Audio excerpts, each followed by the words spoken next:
Halo killer has been around for almost as long as Halo itself. When you have a game release out of almost nowhere to pretty much instant worldwide success, there's always going to be a conscious effort from other publishers, developers, and franchises to create something specifically geared at dethroning it.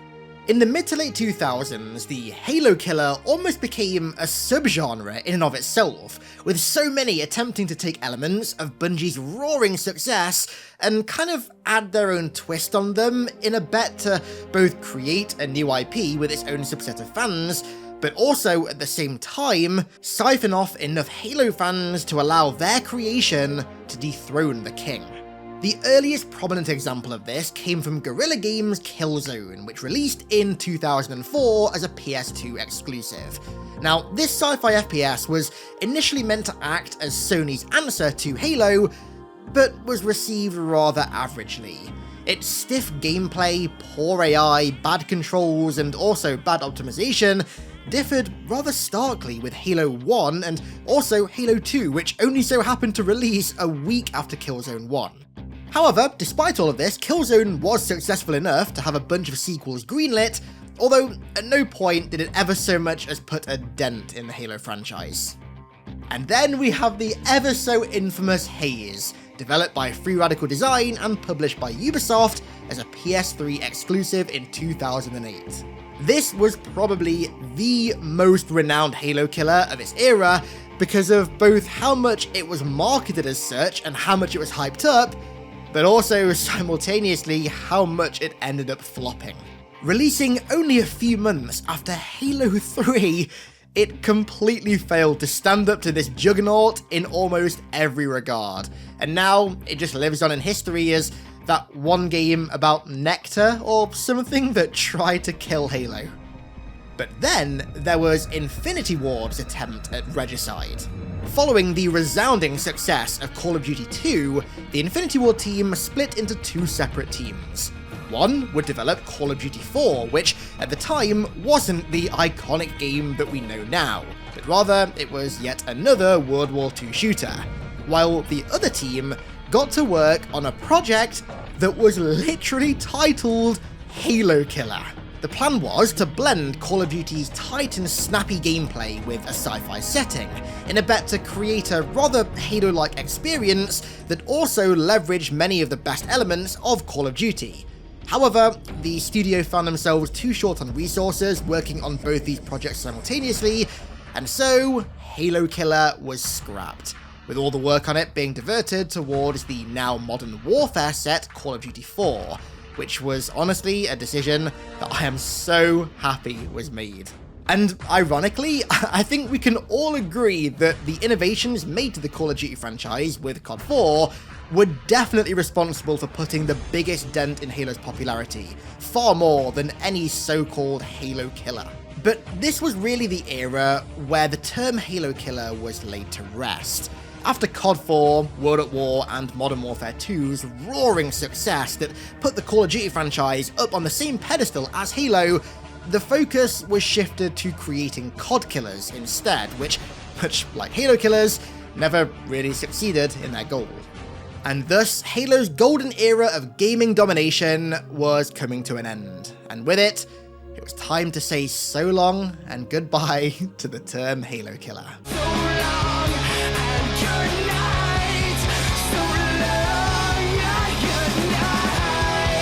Halo as a franchise was also about to enter a period of turbulence, shall we say, and the gaming industry had new priorities. We then skip forward to 2019, at a point where Halo was rather dry and still not in the best spot. It was here where, for the first time in about a decade, the term Halo Killer would be resurrected, although not in its original sense. On May 24th, 2019, 1047 Games released their breakout game, Splitgate, a first-person, sandbox-oriented arena shooter with a relatively familiar portaling mechanic, allowing players to navigate maps, flank enemies, escape zombies, and capture objectives in a totally unique fashion. Now, I just want to note that at no point was Splitgate ever marketed or even officially declared a Halo killer. It was rather a term that players gave it because of its various similarities to Halo, and also the fact that the developers were very clearly big Halo fans. But despite this, I really don't think that Splitgate is a Halo killer, hence why you can see in the title the term Halo killer is in inverted commas. Just because a game is a rival of Halo's doesn't mean that it's trying to be a Halo killer. There's a big difference between those two things. You see, Haze was meant to dethrone Halo. Infinity Ward's scrapped Halo killer project was meant to dethrone Halo. Splitgate isn't. Rather, Splitgate feels feels like exactly what it is. A game made by devout Halo fans with clear inspiration drawn from a franchise that they absolutely love, however taken in their own very unique direction. If anything, it's the opposite of a Halo killer.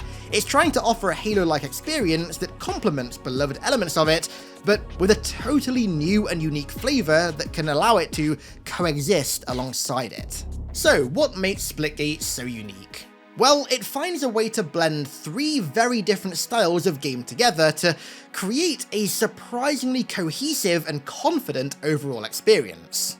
To me, this game feels like a combination of Halo's map and mode design, weapon sandbox, and also elements of its aesthetic and feature set, combined with Black Ops 3 style of jetpack movement and Call of Duty's kind of general really satisfying hit feedback, and Portal's...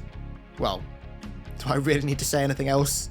All three of these component experiences come together to form a style of game that you won't find anywhere else. A game that's as fast-paced as it is slow and methodical, that's packed full of multiplayer content, comes with its own version of Forge to encourage UGC, tons of ranks to progress through, and cosmetics to unlock via gameplay, and much more. Now, given its obvious similarities to Halo, Splitgate is a game that I'd always planned on making a video about because I think it's an interesting twist on certain elements of the Halo formula. So, when the developers at Splitgate came to me and asked to sponsor a video, it really felt like a no-brainer. And so, it's here that I thank both 1047 Games and Splitgate for sponsoring this video. With Splitgate Beta Season 2 now out in the wild, I thought we'd take a look at what this update has to offer, spoilers, quite a lot, and see if you, a Halo fan, should give the modern Halo killer... I tried to do a vocal version of like the inverted caps, I don't know if that worked at all, should give this game a shot. Straight out of the gate with Splitgate Beta Season 2, you'll notice the volume of content on offer is quite substantial, very reminiscent of how Halo used to be. There's not just a plethora of maps and modes, many of which feel very familiar to us Halo fans, but there's also a very robust set of UGC tools that allow you to modify both of these to your heart's content. We've seen the success of giving the community this degree of control over what they play and how they play it with Halo, and so I'm pretty hyped to see where this goes with custom games and all that with Splitgate, especially considering the unique quirk of being able to fire portals. First off, let's take a look at the bread and butter of any multiplayer game, the maps and the modes, starting out with the new ones that arrived with Beta Season 2. The flagship map is a remake of an old map called Abyss, and fellas, I gotta say, right, this remake is absolutely goddamn gorgeous. It feels like a blend of Halo 5's Sanghelios Temple aesthetic, with some of Halo 2 Anniversary's stone Forerunner ruins thrown in there as well, and then all of that contrasts with the high-tech looking Splitgate portal walls. Visuals alone, this map is fantastic, but after quite a few games on quite a few modes on this map, I can honestly say that it plays really well as well. There's lots of verticality that you can navigate using portals that are broken up by a bunch of smaller and far tighter areas that are pretty hectic at times, especially in certain game modes. The portals combine really well with the limited jetpack to allow for a more controlled and tactical navigation of the map's verticality that feels so rewarding when you execute a flank or a push perfectly. Of course though, how a map plays is almost entirely dependent on the mode that you're playing. So, let's take a look at Beta Season 2's new modes. Firstly, we have one of my favourite multiplayer modes of all time that honestly I feel is massively slept on. Juggernaut. It's just about as crazy as you remember it. Everyone's friendly until somebody kills the Juggernaut, then they become the Juggernaut, and the entire game turns on them in a second.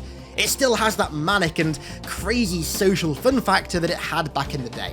Then there's Hot Zone, which basically functions like Infinite's version of King of the Hill. You stand on a hill for long enough to capture it, which gives you 1 point, and then the hill moves. But then, the final mode is Lockdown, which is like Total Control. There's 3 hills on the map, and you capture all 3 at the same time to score, after which all 3 of the hills move to somewhere else. I've had a ton of fun with these new modes, but I gotta be honest, right? Splitgate's take on Infection has been my favourite mode so far, and it plays so well on the new map Abyss. It's called Contamination, and it plays just like the Infection that we all know and love. Except with one small twist, a very Splitgatey twist. The zombies can use portals, but the survivors can't. This makes those insanely tense and traditional back-against-the-wall survival moments even more tense, because depending on where you're holding out, the zombies could literally be coming at you from anywhere. In front of you, behind you, to the side, or even above and below. They can pop out from pretty much anywhere. But that's not all the fan favourites. There's also Takedown, which is a really fun elimination-style mode. Splitball, which is literally Oddball with portals, and honestly, this is a surprisingly fun and strategic combo. Fiesta, SWAT, Shotty Snipers, and among many others, the unbelievably iconic Teabag Confirmed. So, remember Kill Confirmed in Call of Duty, where to get a kill you had to actually run over to the body of the person that you killed and pick up their dog tags? Well, I think you can see where this one's going.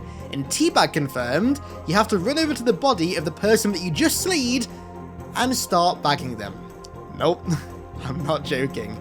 This mode is an absolute 300 IQ idea, and I love whoever was responsible for it. And then, just like classic Halo, each individual mode also has a bunch of pre-crafted variants that offer different flavors of the mode. But of course, each mode can also be customized as much or as little as you want using the custom game settings, so you can pretty much just do whatever you want with them. And then you throw the map creator in as well, which, based on my very limited experience with it, I've never really been a forger, seems pretty damn robust. I'll leave that to Decane though. And then you've also got the fact that there's a custom game browser with progression enabled as well.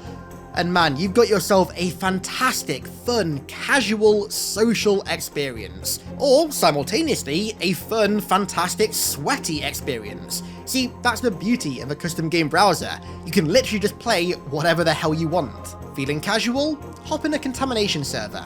Feeling sweaty? Hop in a hot zone server. It's really up to you. And you know what, on the topic of progression, let's talk about it, because with Splitgate Beta Season 2, there's a number of different forms of progression that have been introduced. Firstly, you've got your standard battle pass that pretty much every game under the sun has nowadays. You all know how these things work. They have 100 tiers, and they're packed full of well over 100 various cosmetic rewards, ranging from premium currency, titles, and weapon skins, to entirely new weapon models, armor, characters, and much more. But then, there's the brand new career progression system that has 100 standard levels to progress through, with rewards littered throughout. And then, once you've hit level 100, you enter the first pro tier, starting off again at level 1 with 100 more tiers to progress through that are packed with even greater rewards and rank badges to unlock, and also even more challenges to compete. Think Call of Duty's traditional prestige system, but with a portally twist. And like I said previously, both of these forms of progression can be progressed in both custom games and the custom game browser, as well as matchmaking, so you never have to feel limited in what you can play if you want to progress and unlock new cosmetics. That degree of progression freedom is something that very few games nowadays do, so it's greatly appreciated. And on that note, let's have a look at Splitgate's customization, because customization is one of my favourite features of just about every single game that I play, from Halo to Elden Ring to Metal Gear and RuneScape. Every single weapon in Splitgate can be customized with regular skins, animated skins, or in some cases, even entirely new models altogether. You can customize your character, their armor, their jetpack, their portal gun, and even the look of the portals themselves, and also, in addition, sprays, nameplates, and titles. However, that's not the best that Splitgate's customization has to offer. take a look at this.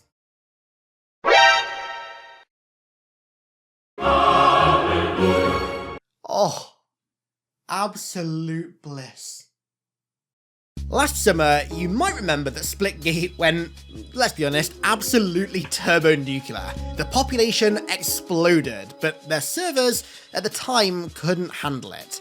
Well, with Beta Season 2, all of that changes. Not only are the servers far more robust now, able to withstand millions of concurrent portalers, but they've also tuned the matchmaking system too, to ensure that players face fewer bots in matchmaking, and also match with players of a closer skill level. Overall, Splitgate Beta Season 2 feels like a landmark update for the game. It feels like a major step in its transition from a cool, quirky indie game to a confident AAA experience. It's not a Halo killer, it doesn't present itself as such, nor does it market itself as such like many games have done in the past. Rather, it's more like a Halo complementer. It's there for those who enjoy Halo, but feel like playing something that's in the same vein, but simultaneously very different. In its approach to content, in particular with its maps, its modes, and also its user-generated content with customs and the map creator, it is definitely imbued with some of that traditional Halo spirit though, and I genuinely recommend that you guys at least give it a try and see what you think. I mean, at the end of the day, it's totally free, so why not? And what I recommend even more than you just simply giving it a try is giving it a try through my referral link, which can be found at the top of the description. If you do, then both you and I will get 50 free split coins once you reach level 10, and further, you also get unique items from the referral pass for every successful player referral. So, if you do try the game and find yourself enjoying it, then make sure you refer your friends. And so, those are my thoughts on Splitgate. Is this video sponsored? Yes, but honestly, I genuinely had a ton of fun jumping back in with this game. I really do think that custom game fans in particular will love it. There's so many options with all the mode derivatives and the map creator as well, like I legit would not be surprised if by the time I release this video, people have already remade most of the classic Halo 3 and Halo Reach era custom games in Splitgate. So if you do give it a try, then look out for some of those modes, and if you find them, get some customs lobbies going. And so, that's all for today. Don't worry, I'm not going to make a habit of doing entire sponsored videos or anything. It's not going to become a frequent thing on the channel. It's just, this one felt right. I've been offered loads before and I've pretty much turned every single one of them down. I mean, I have literally turned all of them down. This is my first one. It's just that this one felt right because, like I said, I was going to make a Splitgate video at some point anyway.